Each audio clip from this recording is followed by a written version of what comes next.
Welcome to Dr. Imran's official. In today's video we will discuss the muscles involving neck motion. The muscles of the neck are muscles that cover the area of the neck.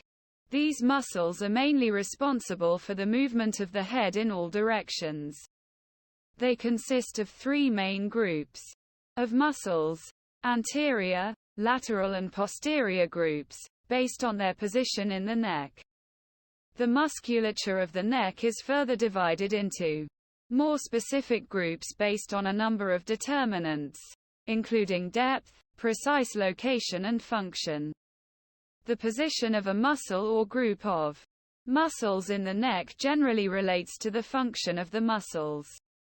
For example, the muscles in the posterior neck are responsible for extension of the neck. The muscles of the neck are closely related to a number of important structures that pass between the thorax and the head, including major blood vessels, nerves and elements of the respiratory and gastrointestinal systems.